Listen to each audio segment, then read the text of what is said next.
Hello everyone and welcome to episode 22 of my Orc Shaman level 1 through 60 playthrough in the Season of Discovery, where today we are going to be going on some adventures that are pretty similar to last episode, where I want to take a look at a brand new zone in the Eastern Kingdoms. And as we do that, I want to go ahead and continue talking about Blackrock Mountain, where last episode we interacted with the Wildhammer dwarves in the hinterlands, and today I want to go ahead and look at another group of dwarves, and that is the Dark Iron dwarves, where we are currently flying through Redridge Mountains, where we see some Blackrock orcs right there, where some low-level alliance are fighting them, and we are about to fly through the Burning Steppes, which is a zone that we will be exploring next episode. Where this episode I want to go ahead and take a look at the Searing Gorge, where there's a lot of Blackrock orcs in the Burning Steppes. There's a lot of Dark Iron in the Searing Gorge, and these two zones are very similar, and they both share a boundary with each other and Blackrock Mountain, where in order to get from one zone to the other you have to run through Blackrock Mountain, which that is a very cool mountain that we can see right over there, and we can see Nefarian's lair at the halfway point up all the way up the mountain there, and it's just really cool. Where last episode we went down into the depths of Blackrock Mountain and we talked about that, where today I want to go the other direction, and I want to go up the spires, up towards the tippy top, up towards Nefarian's lair there. But that's going to be in a little bit, because I am currently flying to Kargath right now, and I just absolutely love this view, and I'm excited to arrive there, because we are going to go ahead and run into the Searing Gorge, and we're going to take a look at this area, and we can go ahead and pick up all the different quests around here, so we can spend most likely the entire episode just questing in Searing Gorge, as I kind of overlay random raid footage, which is kind of a weird thing to do, but it's just what I've been wanting to do for this Let's Play series. It's kind of just that double footage, I guess. But here is a sneak peek of the Searing Gorge, where we will be here in just a moment, and we can see that there are a ton of different things around here, and some of these enemies are pretty low level, and this is a really good zone for level 49 to 52 players, so we're right up in there for the perfect level, where hopefully we'll gain at least one level, maybe even 2 levels as we go into the next episode. But my primary goal is level 53, and maybe a bit, maybe 53 and a half. That would be cool, and it looks like our flight path is going to take us the long way here. Arriving in Kargath, let's go ahead and just buff ourselves up a little bit here, and then we can go ahead and run it this way, where there's actually some quests that we can pick up here, where we have a ton of members of the Kargath Expeditionary Force, whom we talked about yesterday. So this is to go into the Burning Steppes, and this is to go into Blackrock Mountain and slay over Master Pyron. Then we have this one, Fractured Elemental Shards, and we need to go into the Burning Steppes for that, so that'll be for next episode. A Thunder Brew recipe from Hurley Black Breath, or whatever his name is. So I'm not going to do that one. Let's go in here. There's some Kargath grunts, and of course Kargath is a very popular area in the Season of Discovery right now. It's currently 11:30 p.m. server time, so it is a little late, but there are going to be a ton of people around here because it is the main area for Horde players in order to get into Blackrock Mountain, where the 2 quests in here are just for Desolate stuff, so I'm going to ignore them for now. So let's go ahead and partake on a similar adventure to a lot of players right now, and let's go ahead and run into the Searing Gorge, and we can go ahead and run towards Blackrock Mountain, though I am going to wait to go into it just yet, and we can go ahead and go to one of the places in the zone that actually has a flight path that you can go ahead and go to, where it's mostly Alliance players that come to this flight path, where there's one Alliance flight path and one Horde flight path, where Horde players tend to come to Kargath because it's a little bit easier to get to Blackrock Mountain or something like that. But let's go ahead and run through this passage here, where we can see that the red stones of the Badlands are turning into these gray dusky rocks of the Searing Gorge, where there's some smoke plumes, and we are going to see a ton of lava and fire everywhere, and a ton of Dark Iron dwarves and their machines, and a variety of other enemies that we can fight. Where in my Human Mage Let's Play series I spent spent one whole episode exploring the entirety of the hinterlands and the Searing Gorge combined, so I'm kind of like splitting that up into 2 different episodes here, but also talking about the raids and dungeons as we go through it. And it's really interesting to see the different perspectives that there are between like the Alliance players and like the Horde players, where at this camp, for example, we have this one quest right here with like a gadget design person, but then down here we have a special Ironforge Alliance quest that begins a long quest chain in this zone, which we will not be able to do because we are Horde players. And I don't remember everything available for the Horde in every zone, but there might be something good for us to do here. But let's go ahead, just mount back up because we have that quest, and we can go ahead and look at doing that. I might have to go buy some silk cloth on the auction house, and let's go ahead and just run this way, where I'm not going to pick up that quest. But I think I'm just going to run straight over here, and then we will have a ton of quests to do. Some Infernal Elementals, some Dark Iron Lookouts, Heavy War Golems, some Searing Lava Spiders, which are level 46. So we are definitely like a pretty high level, which does mean we're probably not going to gain too much experience from this, which is kind of unfortunate. But I think it'll work out for us anyways, because I just like the pad experience, and I like being under the shadow of Blackrock, which is just a really, really cool area, and I always love looking at this mountain. And it's really interesting that like Blackrock Mountain is named Blackrock Mountain because we have the Blackrock clan who are from Draenor, and it's just a coincidence that they both happen to be named like Blackrock, and they are named Blackrock for like 2 different reasons, which is fun. But we can go ahead and go across this stone bridge that I love a lot, going over this like lava river right here, where we have this like whatever with lava pouring out of it. And we can see a lot of a high level alliance around here too, running back and forth.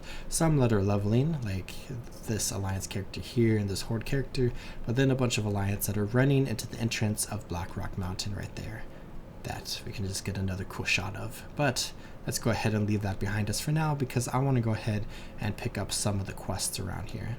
We have Villarok Windblade right here, which, spoiler alert, is a black dragon, and we can go ahead and chat with him and ask him some of these questions, and we can complete this quest. And if you want to read that, you can pause and read through it.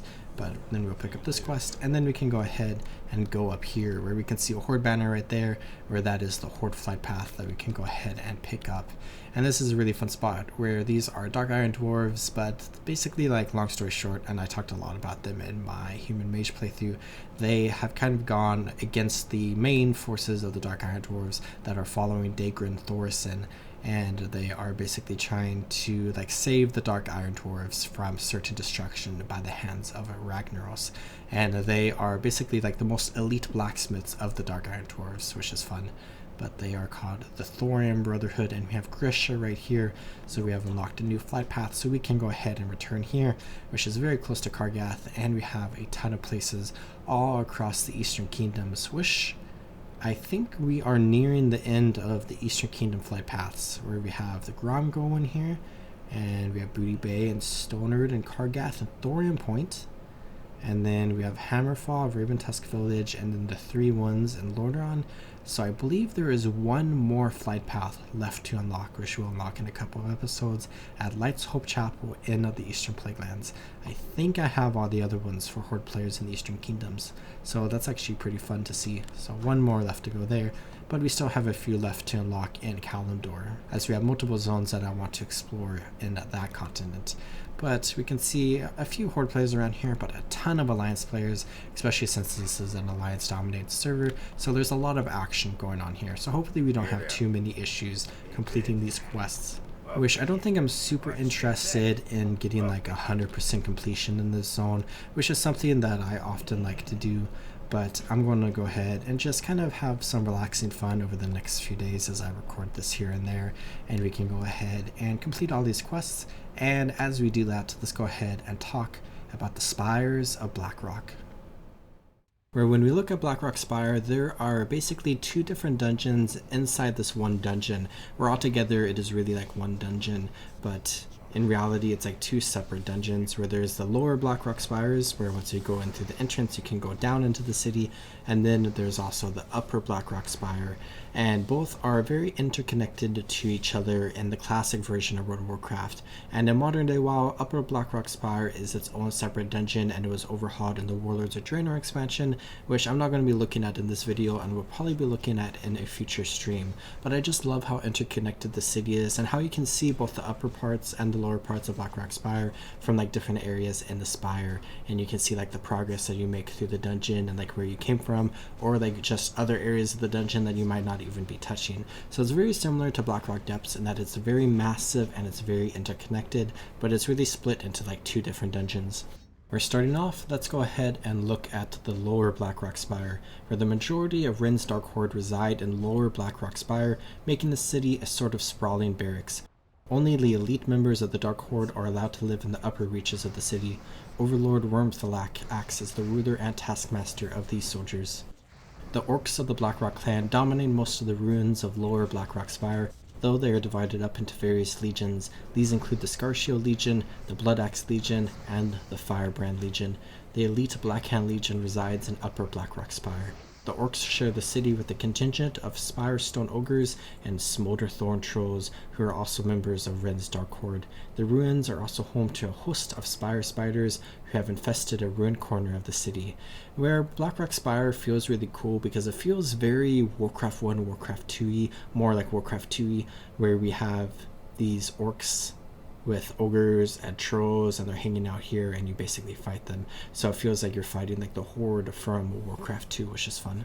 But we have High Lord Omok as well as Urok Doomhow, where Omok rules over the Spire's ogres with an iron fist. Many underlings have challenged him to single combat in the hopes of seizing the High Lord's title, but all have fallen without landing a solitary blow. This mysterious phenomenon has led to rumors that dark magic is protecting Omok. Where Doomhow is the true leader of the Spire's ogres, the sinister figure has charmed his trusted aide, High Lord Omok, with insidious magic to control Doomhow's minions in his stead. He has gone to great lengths to keep up this charade, ruthlessly killing any ogres who challenge the High Lord's rule.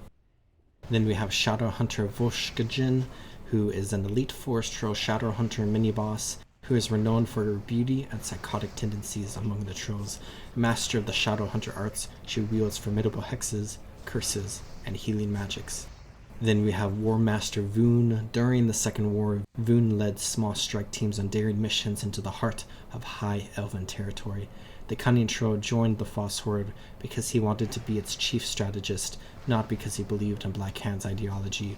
Voon sees the Splinter faction as an underdog, and he enjoys the satisfaction of overcoming insurmountable odds. And then we have Mother Smolderweb, who is pretty well known because she has a quest called Mother's Milk that people really like to spam in chat. But centuries ago, the Dark Iron Dwarves dug into the lair of Mother Smolderweb, releasing the massive arachnid into the Spire's halls. Her brood has continued to swell in numbers since that time, so much so that even Black Hand's forces fear traveling through Smolderweb's domain. Then we have Quartermaster Zigris. After the First War, the Orc Hunter Zigris became infamous for tracking down Stormwind refugees and slaughtering them like game. He loathes Blackrock Spire's claustrophobic halls, but he is certain a day will come when he'll hunt in the open air again. Then we have Gizrul the Slavener, who is a warg boss, where very few of the Dark Horde have seen the reclusive and unpredictable Gizrul. The beast emerges from his shadowy den only when his mate Halcyon calls to him. The two monstrous creatures have produced some of the largest and most ferocious wargs ever bred in Orcish history, where Halcyon comes from a long line of great wargs bred for their ferocity and loyalty. Over the years, the Den Mother has produced an astonishing number of savage offspring. Rumors have spread that she is a demonic hound gifted to Ren Blackhand by a pit lord of the Burning Legion. And then we have Overlord Wormthalak, which there's really not a lot of story related to this boss, and it's kind of interesting that he is the final boss of this dungeon, where the Black Dragon spawn Wormthalak oversees the Lower Spire's forces as they prepare for their assault against the dwarves. He has no love for the False Horde or its brutish members, and he will sacrifice any number of Black Hand minions to protect his master, Nefarian. So Nefarian is really the one in charge of the Foss Horde here in the Spire, and basically all the black dragons are kind of like controlling them in a way similar to how Ragnaros' minions are controlling the Dark Iron Dwarves down below. But of course that is the lower Blackrock Spire, so we can head back upstairs and start heading further up the mountain into upper Blackrock Spire, where this imposing fortress carved into the fiery core of Blackrock Mountain represented the might of the Dark Iron clan for centuries. More recently, the Black Dragon Nefarian and his spawn seized the keep's upper spire and ignited a brutal war against the dwarves. The draconic armies have since allied with War Chief Ren Blackhand and his Foss Horde. This combined force lords over the spire, conducting horrific experiments to bolster its ranks while plotting the meddlesome Dark Iron's downfall. Where the very beginning of this dungeon has a very interesting room where you have to go into a bunch of smaller rooms to kill a bunch of trash, and as each group of trash is destroyed, we see something kind of similar to Molten Core happen, where these ruins are disabled as each pack is cleared, and once every pack is cleared and every ruin is disabled, the door opens to Pyroguard Emberseer, where long ago he, a loyal minion of the mighty Ragnaros the Fire Lord, incinerated dozens of Blackrock orcs during a climactic battle at the Burning Steppes. Ultimately, Emberseer was defeated and imprisoned within Blackrock Mountain, where his potent energy is now siphoned for use in accelerating the incubation of Nefarian's black dragon eggs. Where this leads into the Rookery, which is a really cool room where we have all these black dragon eggs, and if you step on them, then they will hatch, and a black dragon whelpling will come and attack you, and if the black dragon whelpling or you goes over another egg, then that one will hatch as well.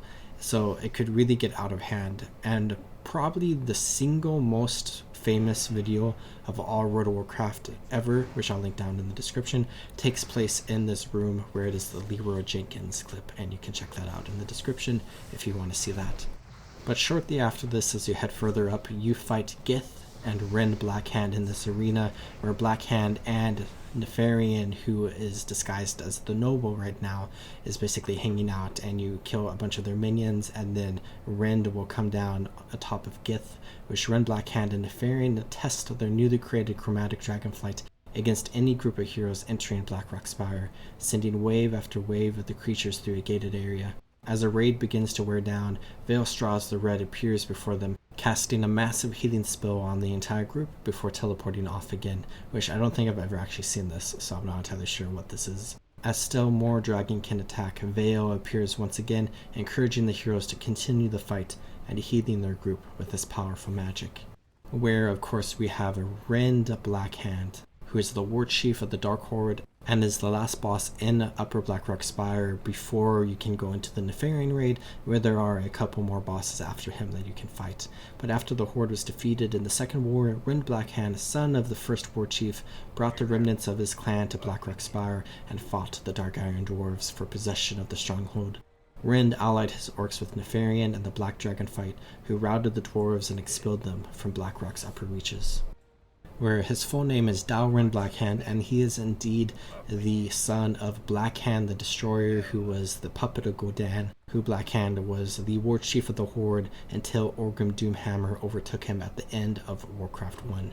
And he also has a brother known as Main Blackhand, where basically the two brothers together were taking control of Blackrock Spire, and his brother died in the process. But after you kill Rend Blackhand, who wants to overthrow Thrall, you basically really anger Nefarian, and you can go ahead and continue through the dungeon, and you can go into the Blackwing Lair, which we will talk about soon, or you can continue through the dungeon, where there's this really cool spot that I want to take a look at really quickly, where it's just very, very cool, where you can see the ending of the dungeon where you have to go to, and then you also see the lower spire as well. And I just love this view, and I love seeing all the different enemies around here, and it's just really, really, really cool vibe. And I just love how this demonstrates how connected and complex the entirety of the Blackrock Spire is. But continuing forward, we have the Beast, who is a Corehound boss, where this is a minion of Ragnaros who was captured by Nefarian's forces, tortured for their amusement, and then retrained to guard the spire from intruders. One such intruder, Pip Quickwit, was swallowed whole by the beast in the pits of the Molten Span. With the protection of his lava-proof suit, the gnome remained in the belly of the beast for some time, varying from months to the better part of a month, and he can be freed by skinning the beast, which is really, really cool. And then we have the final boss of the dungeon, who is a really interesting boss because he's, again, just kind of another random black dragon spawn. And he is the Hand of Nefarian General Drakisath, a cunning and ruthless strategist. Drakisath commands Nefarian's armies in the war with Ragnaros. After securing victories against the Dark Irons, General Drakisath's forces are positioned to drive the dwarves out of Blackrock Mountain once and for all. Where once you kill Drakisath, you successfully complete the entirety of Blackrock Spire, or at least Upper Blackrock Spire if you were coming up this way. Where I have been exploring the Searing Gorge for a while now, and I have gained almost half a level of experience while here, and there's still some more stuff that I want to do in this zone, but I thought I would take this moment to go ahead and actually explore the Burning Steppes, where originally I was thinking about just spending this episode in the Searing Gorge, but I thought I would do some stuff in the Burning Steppes as well, since we are talking a lot about Blackrock Mountain this episode. I probably won't be talking about it too much later on, so let's go ahead and explore Blackrock Mountain a little bit, and let's go ahead and head into the Burning Steppes, and I will go ahead and begin completing some quests there, where I may return in the future to complete some more quests here and there. I'm not entirely sure, but we will go ahead and just see where our adventures take us. Where, like I mentioned earlier, Burning Steppes is very similar to the Searing Gorge, and is basically just another zone on the other side of Blackrock Mountain, where perhaps I'll kill this lookout really quickly on the way there. But I experienced the Blackrock Eruption event, which is actually really cool, but is also kind of frustrating to quest in the zone while it's going on, because there's so many high level mobs that are level 60 elites, or level 58 normal mobs and stuff like that, just wandering around the zone. And I'm sure it's the same thing in the Burning Steppes, so they themselves are frightening, but then they also kill quest mobs as well, which is kind of frustrating. But it seems like a decently fun experience, even though I'm probably not going to participate in it too much. But a cool aspect about it is how you cannot gain honor while you are in the Searing Gorge or the Burning Steppes, so it kind of makes the two zones more PvE focused, where you focus on killing all the different mob spawns. But then inside of Blackrock Mountain you gain 3 times as much honor, which is cool. And of course, Blackrock Mountain. We have the entrance here, which this is the entrance from the side of the Searing Gorge, and it's just a very cool entrance, though I do think I like the one from the Burning Steppes more, that we will see in just a moment. But I really love this area, and it's just a really cool area with a ton of cool decorations. And of course, I love all the dungeons and raids in this mountain, as I've been talking about the last 2 episodes. But here we are at the Molten Span, and there's just so many cool sights that we can see here, with these massive dwarf statues holding chains, that is holding this massive island in the center of the volcano here, with all the magma or lava or whatever at the bottom. It's just so cool. But let's go ahead and continue running down here, where there are a few different entrances to get to different dungeons, where I think that will lead to Blackrock Spire right there. But I want to go ahead and go out this way, which is going to take us into the Burning Steppes, where unfortunately we cannot run on a mount down here, so that kind of slows down our progress a little bit. But Blackrock Mountain is a pretty good passage between the 2 zones of the Burning Steppes and the Searing Gorge, because here we are now, and we can go ahead and come out into this zone, and it's just really cool. Which we cannot mount until we get to the bottom of this bridge stair type thing. And if you look behind us, we have this super cool sight with a massive mountain in the background, and I just love this entire bridge-esque area right here. And of course, Searing Gorge is a zone that focuses a lot on the Dark Iron Dwarves, where the Burning Steppes focuses a lot more on the Blackrock Orcs and also the Black Dragonflight, which is cool. And we can see that there are going to be a lot of Blackrock Orcs up here, and also some elite level Dragonkin that I'm going to avoid. Where there aren't too many quests in this zone, but I'm definitely going to spend some time here completing a few different quests and trying to gain some experience as we go, where we can see a level 55 Blackrock Soldier right there, and we have the statue of Anduin Lothar, which the statue is super cool, and I like it a lot. And I kind of like how it's just hanging out here while all the orcs are around it, basically having to stare at the statue, and I'm kind of surprised they haven't destroyed it yet. But it's also kind of a weird random location for this massive statue. It would make more sense in Stormwind, or maybe even Lordran, I suppose.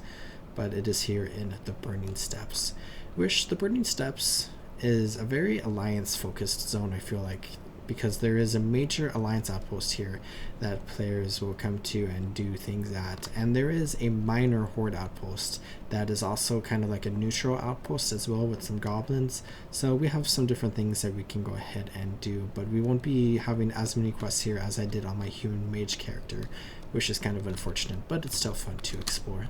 Which, let's go ahead and go this way, where these are the ruins of Thorsen, which is the old city that the Dark Iron Dwarves lived at prior to Sorcerer Thane Thorsen destroying the city as he summoned Ragnaros into this plane of existence, where we can go ahead and fight some of the War Reavers for some elemental shards. And I'm not sure how many of these quests that I'll be doing right now, and I might return in the future and kind of just do some random things. There's probably going to be like a 2-minute montage in a video at some point. Potentially I might not do it, but a 2-minute montage of us just doing a bunch of random things where I need to go ahead and go this way and not randomly walk off that way, where there are some high level elementals here. So I'm definitely like a little low level right now, so we definitely probably will return and do a little bit here in the future. But we have Flame Crest right here, which is a really cool spot that is kind of like that combination of a horde outpost as well as a neutral outpost. So I made the mistake earlier where we actually do have one more flight path here that we can get here at Flame Crest, and now we have Lightsworn Chapel left. But let's go ahead and just pick up these quests, I suppose, which actually I don't have too much space in my quest log right now. Which I picked up all these quests because I got all of these like notes, and I might actually delete them and not go for that rune, I'm not sure. But let's see now. Oh, we have a quest we can turn in right here, so this is going to be helpful for us. So let's talk to Yuka Screw Spigot right there, complete this quest, and then this is a dungeon quest, and then we have one more quest out here that we can go ahead and pick up and do. So Tablet of the Seven, which I believe is in the Burning Steps, so we can go ahead and get that over there. And I think that is everything for now, so I'm going to go ahead continue my exploration of the Searing Gorge and do some stuff in the Burning Steps as well. And let's go ahead and talk about Blackwing Lair. But going back to Blackrock Spire that we were talking about earlier, we can go ahead and continue into Blackwing Lair, which is the second/third major raid of vanilla World of Warcraft and all World of Warcraft as a whole, where this is just a really cool raid where you fight Nefarian, where you fought Nefarian's sister Onyxia earlier on in the game, and Onyxia's lair, which we covered earlier. But the first boss of this raid is Razorgore the Untamed, who is a dragon spawn of the Black Dragonflight and the first boss of Blackwing Lair. He has been tasked by the Lord of Blackwing Lair, Nefarian, with guarding the numerous and precious black dragon eggs located in the first room of the instance. To this end, Razorgore has been given command of a cohort of orcs and other forces, and will stop at nothing to ensure that no harm comes to his grave charges.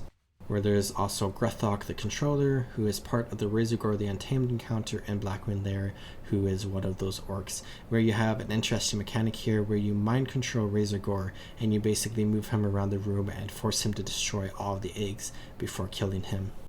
But then we have Veilstraws the Corrupt, who we were talking about earlier, who is one of the hardest raid bosses from Vanilla WoW, just because it required like a very specific strategy, which a lot of players handle just fine nowadays. But there's not too much going on with this boss other than him just being a red dragon who is unfortunately corrupted by Nefarian and serves him unwillingly, and he serves as the second boss of Blackwing Lair.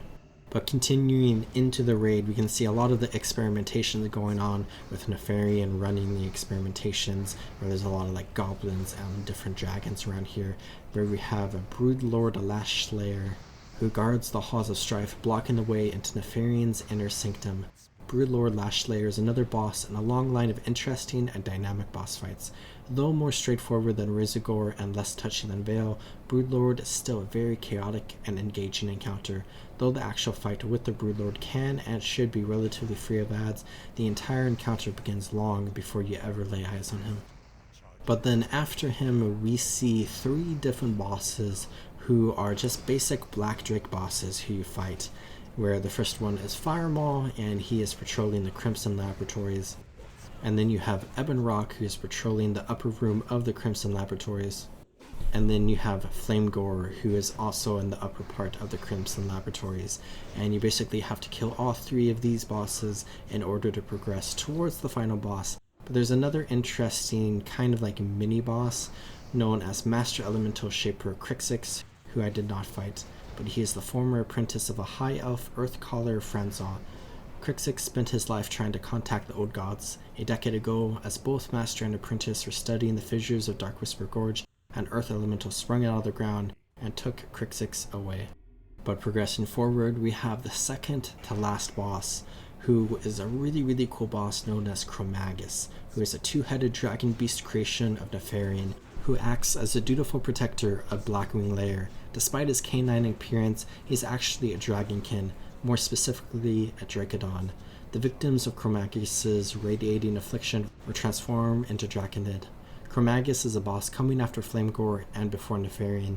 One of the most challenging aspects to Chromagus is the randomness of his abilities. Chromagus shimmers in a variety of colors which relate to his current abilities. These abilities are determined upon instance creation and will only be reset with the instance timer.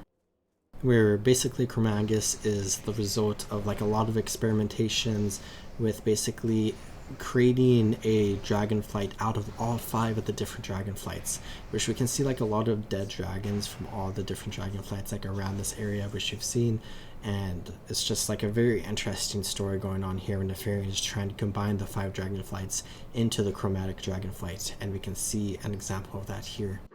But then we have the final boss of Blackwing Lair, Nefarian, who is located atop Blackwing Lair after Chromagus. He has 2 forms, his human form, Lord Victor Nefarious, and his dragon form, Nefarian proper. Nefarian is an extremely difficult encounter, as it requires a full 40-man raid to win, along with strong coordination and leadership. On average, the full encounter consists of 3 stages and takes about 20 to 30 minutes to finish, or we can kill him really quickly here in modern World of Warcraft. Nefarian was the eldest son of Deathwing and his prime consort Centaria. Like his father and his younger twin sister Onyxia, he had a human guise, appearing as Victor Nefarious, Lord of Blackrock. Holding the Blackrock clan and various clans of ogres under his control, Nefarian ruled from his lair at the top of Blackrock Spire until he was defeated by champions of Azeroth. Upon the return of his father and the cataclysm that resulted, Nefarian was brought back to life as a rotted abomination and descended further into Blackrock Mountain, where he set up a laboratory full of new and mostly failed experiments, including reanimating his sister, Onyxia. Ultimately, he was destroyed once again by Azeroth's champions. With that, we have completed all of Blackrock Spire as well as Blackwing Lair, and as I've been going through all these different areas, I've been exploring the Searing Gorge and Burning Steppes, where I've gained quite a bit of experience, and I think I'm going to go ahead and call this episode good here. Where the next episode is probably not going to come out for some time, but we are going to be exploring a lot of stuff in that episode. But I hope you all enjoyed this, and I hope you all are taking good care of yourselves. Remember, as always, to drink some water, check your posture, and subscribe. And I'll see you next time in the world of Azeroth. Goodbye.